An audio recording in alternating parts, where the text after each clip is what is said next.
Ayan guys, hindi inaasahan. Kahapon, binangga ako ng jeep. At ito ang nasira sa akin. Basag ang aking plate. Pero buti na lang, yung nangyari masyado kay Bergie. Ayan siya. So, meron akong extra yung galvanized na plate. Yun ang ikakabit natin ngayon. Sago, acrylic.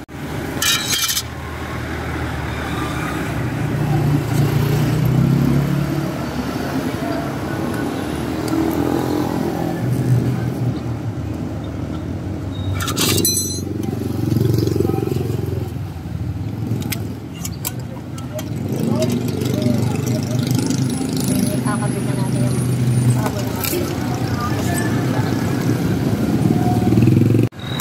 Hey! You know. Bago na ulit. Nice, nice. Solid. Salamat!